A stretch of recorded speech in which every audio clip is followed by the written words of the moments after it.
All right, welcome back to Tuxedo Time. Oh my God. Welcome back to another episode of Tuxedo Time, where we are Tuxedos in His Time, podcast edition, after show edition. So we kind of did last week or 2 weeks ago, however long we decided to separate this. We were going to do an after show edition for Bluebird, our short film, which if you missed it and you missed the last podcast, briefly, it's a snowmobiling trip that we took in our home province of Newfoundland. We basically decided we want to change our relationship with wintertime and do a fun excursion we'd never done before, and that was a snowmobiling trip. And we kind of weaved in an old childhood friend, Lewis, and he was our guide, and it was a really fun way to kind of introduce you guys to him and kind of the trials and tribulations of us trying to make it to a very scenic outlook that we've been really wanting to get to for a long time. And you'll have to watch the video to see if we made it or not, because it is a bit of an epic journey.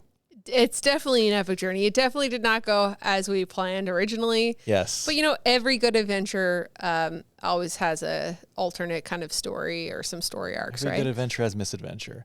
Ooh, I love that. Every go. good adventure has misadventure. I think that's the title for the podcast. There you go. You heard it right now. You heard it right here. You did a really good job. That's a Chris Nicholas original right there. Despite messing up the intro, you did a really good job. Well, you know what? The film. That's called regression towards the mean. Anyway, so last week we were supposed to do an after show edition last week, and we ended up basically answering one question and went on a complete tangent about the economics of YouTube. Yeah. I mean, I think it needed to be talked about. Sometimes we just got to let it rip. Yeah. So if you have something to talk about, you got to let it rip. That one question was, how do you guys pay for these trips? And we kind of went into it and talked about how these are funded. And if that's a burning question for you guys, how do you guys fund flying a helicopter across the country? Or how do you guys fund doing an epic 3-day snowmobiling trip in Newfoundland? Check that episode. We'll leave a link in the show notes below. We didn't talk about how much those trips cost. Yeah, that's true. But they're different costs for every trip. Yeah. Either they're way. at least $10,000 each. At least. Today's episode is not about the economics of how to have a YouTube channel. Today's podcast is more so focusing on the actual trip of Bluebird and some behind the scenes stuff. Yeah, some of the more like production kind of stuff.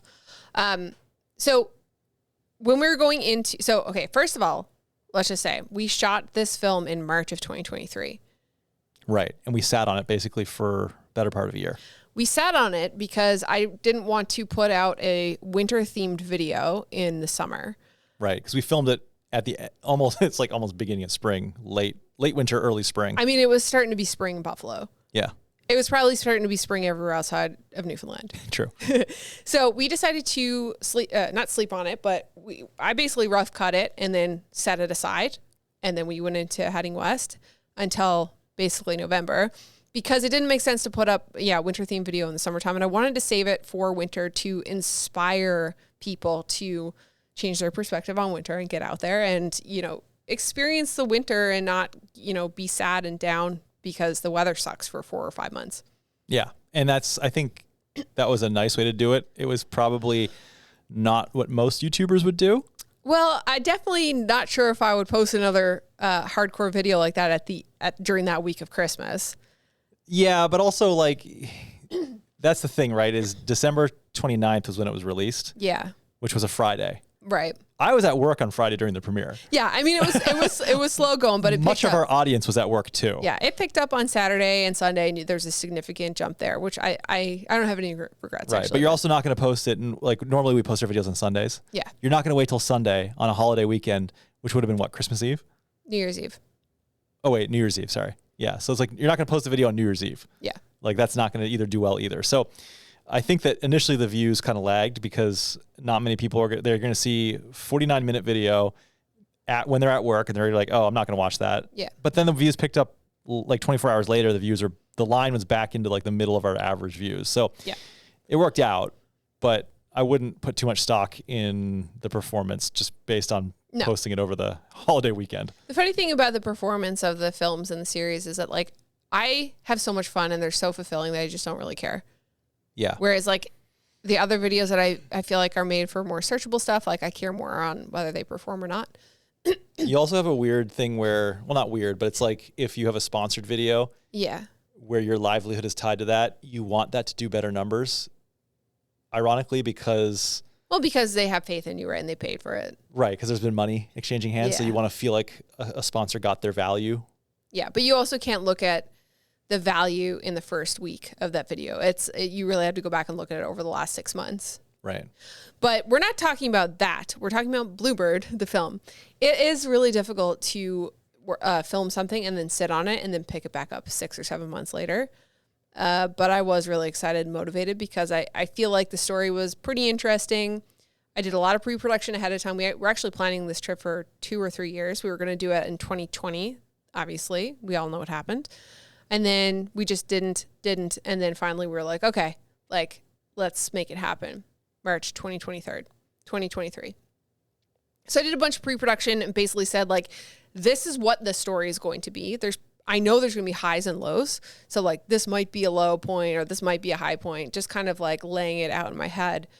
But not really obviously saying, oh, this is going to be a drama. We're going to make this drama. It's just kind of like, this is what's going to happen. Like, there could be drama getting to Newfoundland. There could be drama getting this car. There could be drama getting to Lewis. There could be drama with the sleds, you know, but like, you don't really know until it's actually happening.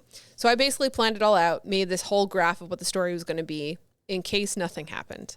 And that's something I do all the time. I did it with Heading West as well.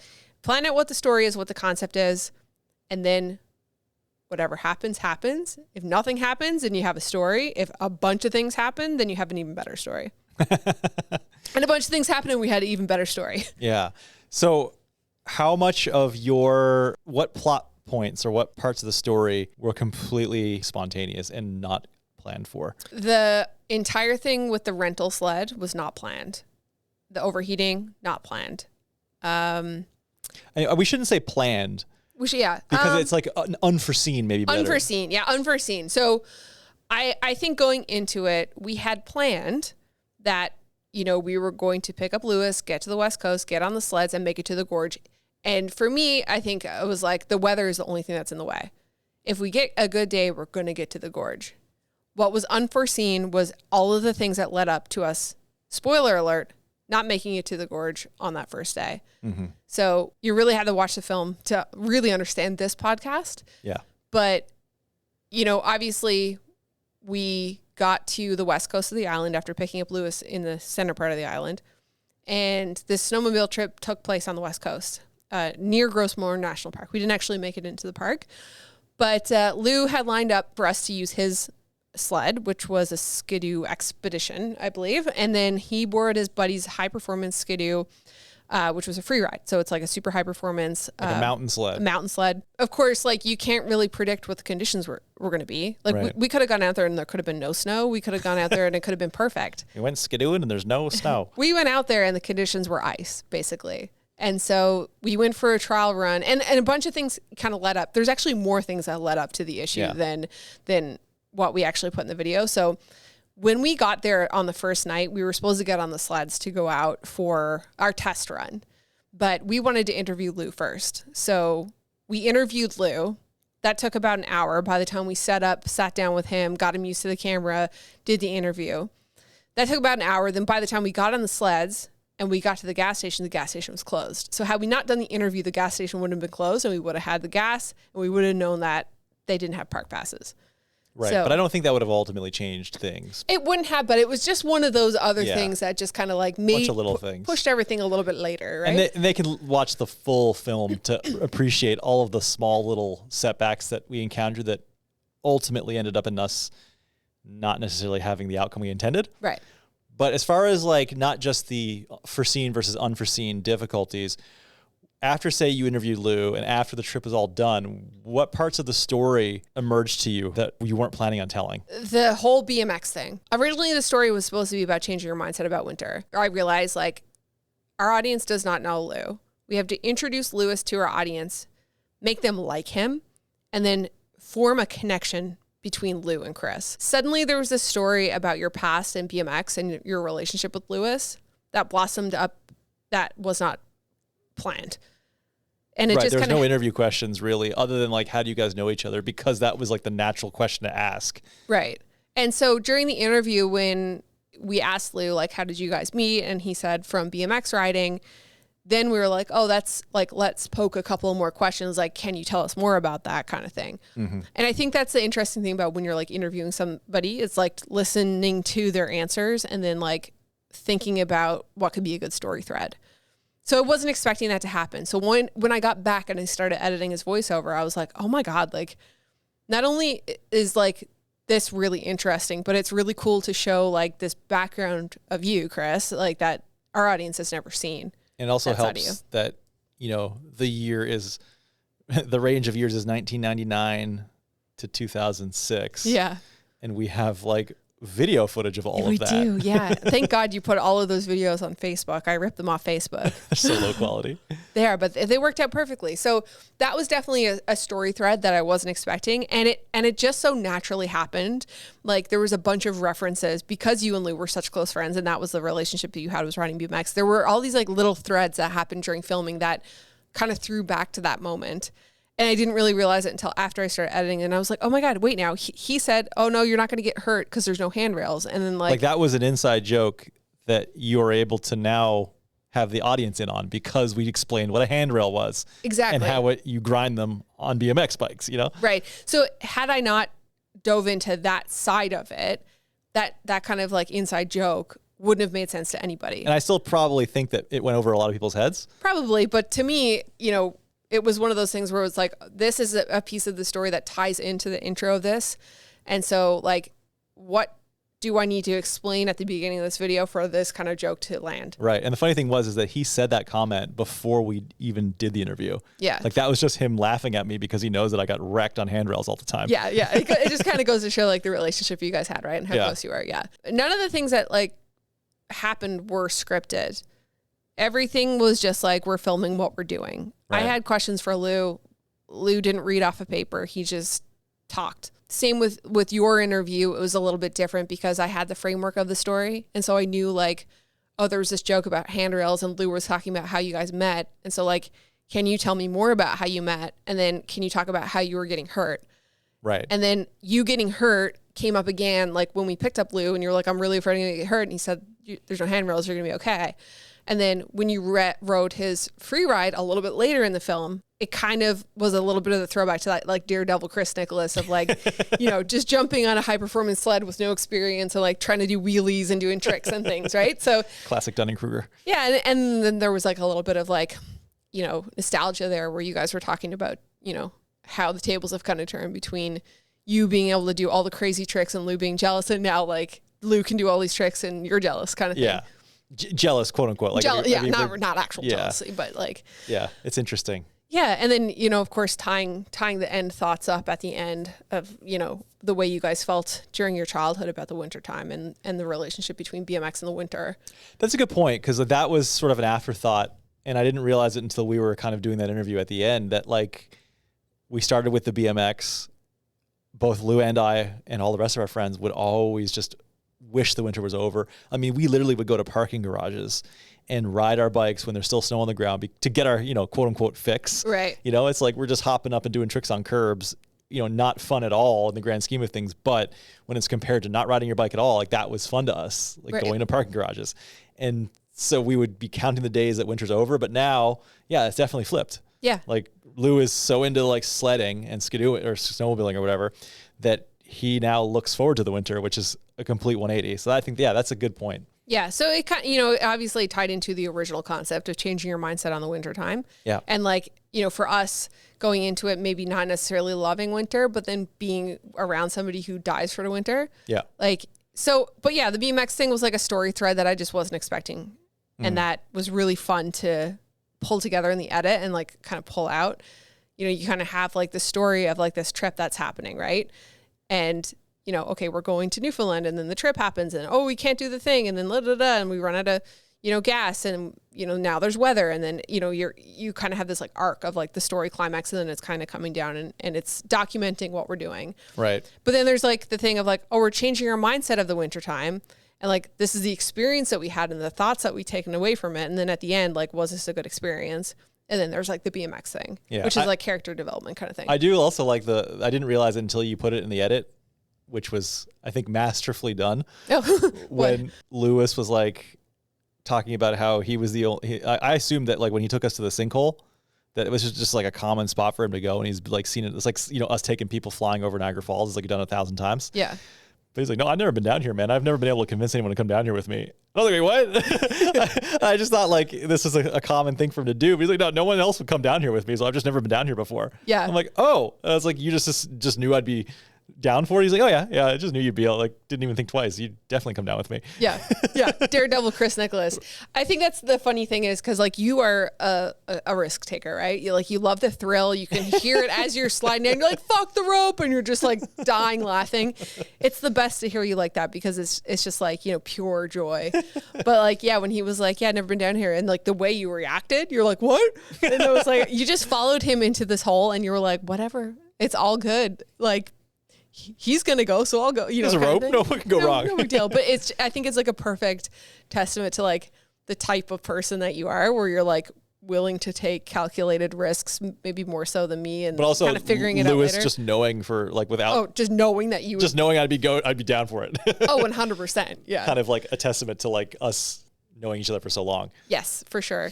It's funny because I think that I've been kind of talking to Lou a little bit more in the more recent years because we have a lot in common because we really like outdoor stuff and photography. And oh yeah, you and Lou have way more in common now. Yeah, like he's dabbling in photography, right? And I kind of want to learn fly fishing. So we've been kind of chatting a little bit more over the last couple of years. But it is really interesting to see like you two together and like the friendship that you have and like that bond from like your childhood. Things change and everybody kind of grows up, but you guys still have a really special relationship. But it was really nice to watch you guys like together. Oh, thanks. Yeah, it was nice. Normally when we're doing trips, like you're in control. You're the person who makes the calls, the no-go decisions. What did it feel like to leave all of that up to Lewis? It actually wasn't really that alarming at all. Mm-hmm. Like for me, like I trusted that Lewis wouldn't put us in any situations that were life-threatening. The moment I knew I trusted Lou was on the phone when I said something and he backed me up. And it was like a safety packs thing. And I was like, okay, I trust Lou to like make the right decisions. Like there's no red flags in our phone call that was like, I'm nervous that he's going to like, push us too far or whatever. Like I got a really good, we're going to be safe. And I'm going to say, fuck this if it's not good. We should have phoned Lou up and did like, we can do a podcast with Lou.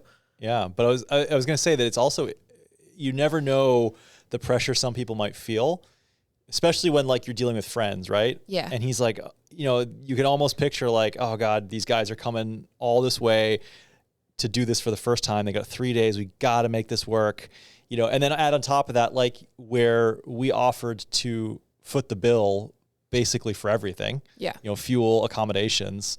Obviously Lou was very generous in donating his time to this project. And also like lining up the sled and the trailer and picking out the Airbnb. Right. All that. Right. So like, the least we could do was pay for those things. Yeah. Especially when he's going to be in our film, right? Yeah.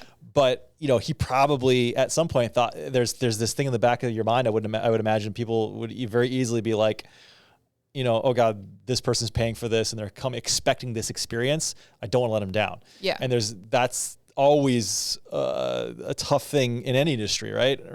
I don't really want to call it industry because it's basically at the end of the day, it's just friends hanging out. But like you hear a lot with helicopter pilots. You've got the pilot in the command who is oftentimes younger than the quote unquote client who's paying for the service, who's often probably a powerful, well-off person. The pilot is like, oh my God, I have to say yes and have to make this a go decision because I might not ever get hired by this person again. Mm-hmm. And it's so like there's this power differential and pressure. So not saying it's the same with Lou and us, but there's probably some pressure for him to make it a good trip for us, quote unquote. I'm sure there was probably a level of anxiety for him too on like not only taking like two friends that he cares about into the backcountry, but like with our first time, like that might have been a little bit nerve-wracking for him as well. Yeah, he can't control what we're going to do. Yeah, or if we're going to get hurt or like if we do something stupid. Yeah.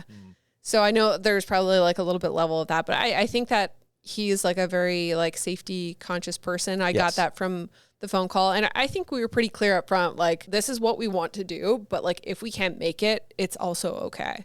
Yes. And that's something that I feel like I try to communicate with people anytime we're doing anything, even when we were flying with Trent, it's like, I'm okay if we don't do this. Yeah. Just so there's no motivation for them to push the envelope thinking that they're doing what we want them to do. Exactly. Yeah, but as far as your going back to your original question of how did you feel about sort of relinquishing control about the planning and the go no go decisions, I was fine with it. Yeah. I didn't feel uncomfortable at any point. I didn't ever feel like, oh, Lou is making a decision on our behalf that I don't think is in our best interest. Yeah. And if there was, I would just say, listen, I'm not comfortable with this. But he also said up front too, if you guys are not comfortable with anything and I'm still comfortable with it, we'll go with like you tell me and we'll go. Yeah. Yeah. All it takes is 3 to go, 1 to no. It's like they're all 3 of us have to say go, but if one of us says no go, then that's it. The whole group doesn't go. Yeah. And so that's helpful when you've got a group that has that really open communication. Yeah. That's how you know you have like a really good dynamic. Yeah. And I would 100% do a trip like this again with him. Yeah.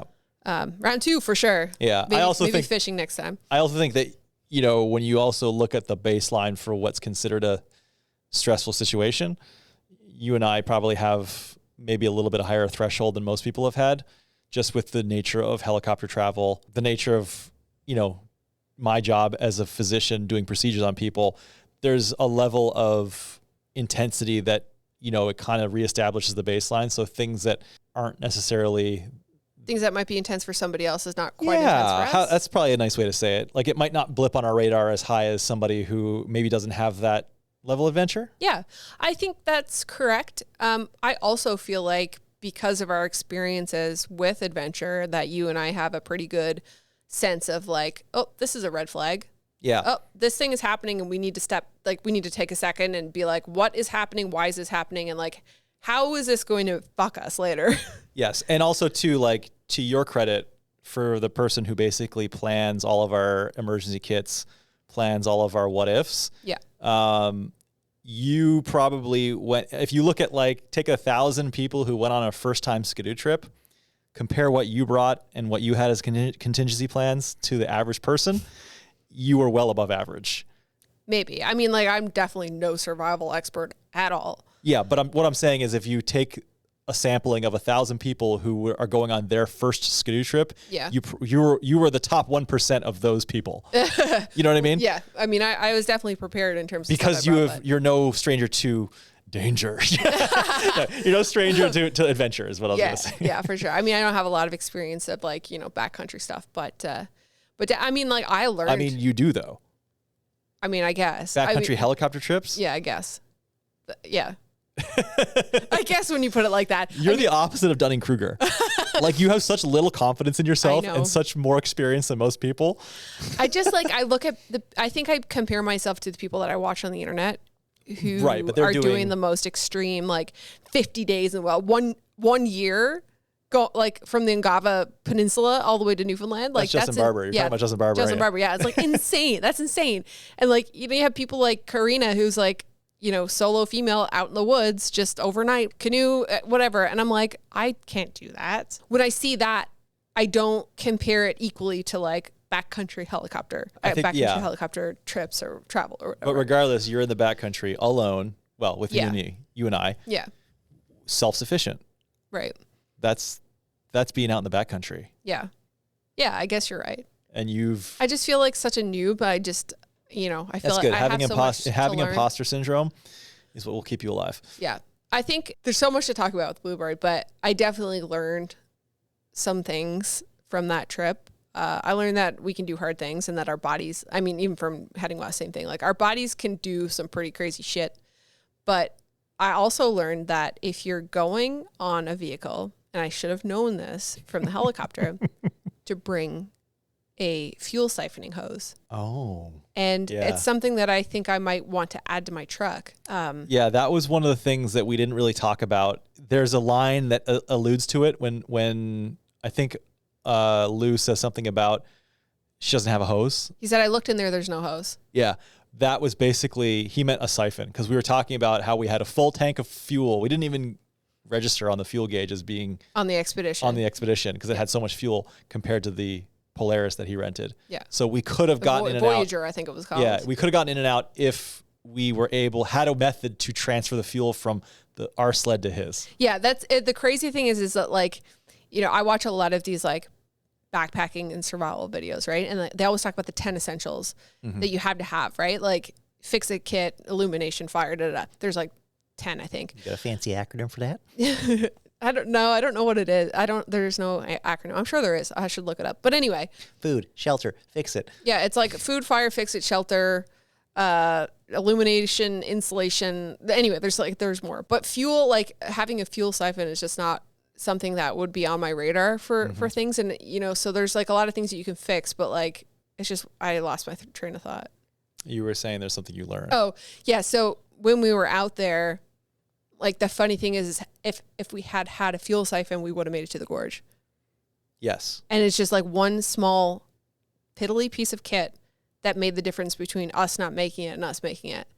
And it seems like such a straightforward piece of the kit, but it's also not, because I never thought of it. Like, why would you, it's just not something you would think of, because you're like, okay, well, like this sled has this much fuel. My other sled has this much fuel. This sled also has fuel. So like, and this is a rental company renting a sled to go to the gorge. So you would think that the company would be like, oh, this sled can make it in and out, So I think that also the other piece of that was that we made a conservative decision, but I think that if memory serves correct, I think after the end of the day, Lou looked at his fuel economy and he realized that the tank float system wasn't a linear relationship of what it displayed from full to empty. So like, even though like he was burning fuel at a relatively consistent rate, the fuel gauge display was more like an S curve for the photographers. Yeah. And it like pushed his fuel down, and he hovered in the middle for longer, and then it fell off. So he says that like it looked like it rapidly depleted initially, but then it leveled off and plateaued. Yeah. So he said overall, we probably could have made it in and back, but you make the decision, the best decision you have with the information you're presented with at the time. And with the information he had at the time was that we were halfway there, and his fuel was we were a quarter of the way for the full trip, and his fuel gauge was using half. And it was getting later in the day and everyone was on their way out. Right. And those are two things that like, it's one thing, it's like you could push it if it was earlier, because maybe somebody would have something. Yeah. But like late in the day is a red flag. Any survival story you listen to. Yes. It's late in the day. I decided to keep going. Yeah. I decided to leave my kid without a key piece of equipment. Exactly. It was like we've listened to all these like survival podcasts, and you're just like, in hindsight, when you tell the story, most of them you're like, oh, I can see exactly what's going to happen here. They're setting this up to be exactly the Swiss cheese event that I'm expecting here. Yeah. And it's like you end up going and making the go decision. You're leaving a piece of kit behind thinking, or you're like, oh, I'm only going to be this long, this far away from my camp. So I'm going to leave all my essentials at camp. Yeah. And then you get turned around or lost, or something happens. You fall, get hurt. It's late in the day. The sun goes down. You can't move on. It's cold. Now you're freezing. Now you're in a survival situation. It's like, oh, and I don't have the piece of equipment that I can call people and tell them I'm in a survival situation. Exactly. So it becomes prolonged. Yeah. When we lost the Garmin InReach, that was another one of those things where like we had considered abandoning it, but then it was like, what if something happens where like one of us has to leave and then we're stranded and we have no way to communicate? Because like I said, we're in the backcountry. It's not like when you're flying over the remote wilderness areas of Arizona and you have 4 bars of LTE. Yes. There is nothing. Like half the province doesn't really have good reception. You're out in the backcountry Newfoundland, there is nothing. Yeah. Like dead. The only thing is that if you told, you'd have to rely on, you told someone where you're going to be and what you time. Hope to fuck that they remember where you were and what time you left. Yeah. I was listening to a survival story the other day, and it was about this guy who was riding his quad in the wintertime, and he was going too fast or something happened, and he ended up flipping his quad, and he like landed and the quad fell on him and like completely destroyed his body. And he was there for like 3 days on the ground. God. And there were like wolves and like all this stuff. And he said that he told somebody that where he was going and what time he was going to be back. But because that person knew that this guy had been well trained to be in the wilderness, that they didn't really pay attention to where he was going and what time he was going back. Oh God. Always text the person. Well, this was, so I think, written, or write it down. Yes. He was supposed to be at work like a couple of days later. So he knew at least that if this person didn't send out the red flags, that the guy who he worked with would probably be like, where the fuck is this guy? Probably. But it's a lesson, right? When you listen to all these things, it's like, it makes you really hyper aware of like what's kind of happening. And obviously mistakes still happen to people, no matter how well you're prepared. But it's another one of those things where it's like, tell people where you're going, exactly where you're going to be, when you're going to be back, write it down. And if you're out there, don't deviate too far from where you told somebody you were going to be going. Right. You know, you hear also these stories of people who say they're going to the spot and then they get lost, something happens and they wander 16 miles from where they were. So now people are trying to look for you in this area that you said you were. Right. You're no longer It's there. trying to find a needle in a haystack. Exactly. Well, you just reminded me of when I was a kid. I went to my cousin's cabin, and he had quads, trikes, which is basically a 3-wheel quad, Yep. motorized vehicle. I was probably a young teenager, and we were all riding, and I wanted to continue riding. So like, all right, Chris, yeah, go take it around the trails a few times. I went alone on a trike Holy shit. in the middle of the woods. I had no idea where I was. I got lost. I had to go onto the highway, find the exit to get back to their cabin. Oh my God. So riding this quad on the highway, I got stuck in mud. I ended up flying around a corner, flipped the trike, shot myself into the woods. Jesus. I was fine. I got up and flipped the trike back over and just kept going. How old are you? 15, 16 maybe. Holy shit. But I'm thinking like, holy shit. Like now thinking back on that, my parents were very risk averse parents and like very like strict. Yeah. How the fuck did they let me do that? That's shocking. That is shocking to me. I still Yeah. don't understand. They just let me go off on a trike. Like I have no experience on that motorized Were vehicle. your parents there? Yeah. They were? Oh yeah. Wow. Yeah. It's crazy, man. It's scary. You know, it's funny when you're doing these things. It's like you can't be too afraid that you're not going to do anything. Yeah. But you had to still have this like healthy level of fear so that you become prepared and that you can kind of recognize things that could be potential dangers. Obviously mistakes happen, obviously accidents happen. But like when you're going out into the backcountry of Newfoundland for the first time on a sled, you try to be as prepared as possible. And I think it's one of those things where like you're packing up the sled and you're hoping for a really good day, but you know, you might be bringing a couple of extra bottles of water just in case. You're bringing that fire kit just in case. You might have a tarp in there just in case. You know, you're making sure that like The bivy bag. yeah, bivy bag. You know it's going to be a sunny day, but you're going to throw your fleece in the back as well and a couple extra layers just in case, right? Yep. And so suddenly your kit ends up being a lot larger than it probably should, and I think that's a lot of the reasons why in some of these situations where people do leave part of their kit at their camp when they wander away because it's heavy. Yeah, but nobody's planning on ever needing any of that stuff. No, exactly. That's the thing. That's the cruel catch-22 of it all, right? Yeah. It's like 99.999% of the time you're never going to need any of this stuff. So it's like you're going to burden, and you may never need it in your life. Yeah. So it's like, well, I could just never bring this stuff, and I could just be a lot easier trips for the rest of my life. Or I could bring them every trip for the one chance that this happens. It's like our survival kit that we bring in the helicopter all the time. Yeah. Takes up an entire under the seat compartment. Yeah, but it's an interesting concept of number needed to treat. It's like how many times you need to intervene to save one life. And like that's like a concept in medicine where you're talking about drugs. And it's like, oh, the number needed to treat for this drug is 1,000. So out of the 1,000 people that take this medication, only one person is going to really benefit from it. Right. But it might save that person's life. Right. And so you extrapolate that or apply it to the concept of survival in like our situation. And it's like the number needed to treat or the number needed to like save us one time may never happen in our lifetime. Right. But if it does, you're going to be thankful you had those extra layers. Oh, yeah, definitely. Gosh, that's crazy. Well, we didn't get lost. We didn't get hurt. There were no accidents. We only tipped over once and almost fell into the river. That was a near miss. We almost fell into a creek river. Man, it would have been But fine. we did not. Actually, when we fell over, I had to take a second because the sled kind of fell on me, but like not fully. The 700-pound skidoo. Yeah, but not fully. And like as we fell, like hit the ground, I had to take a second. I didn't get knocked out, but I was just like, am I hurt? Yeah, you did like do a full body scan. I was like, my leg is underneath the skidoo. Like, am I hurt? Thankfully, And the snow was pretty soft. pretty soft, yeah. And like the sled, where it was like on a hill, like I kind of slipped off. So it was like my boot was just kind of like underneath, but the sled wasn't fully like on And it. it was a very low impact thing. It was like we were going like, it was a technical turn. We were trying to like go along like a thin area and there was a bump that's going one way and It we were was trying really to turn steep, the other way. yeah. And we just kind of. We were only going really slow though. Yeah, so we were fine. But yeah, I mean, it's a bit shocking, right? Yep. When it's your first experience. But anyway, I think overall I had a fantastic time. Really had a good time with you. I had a really good time with Lewis, even though it was pretty, scary at times, but great.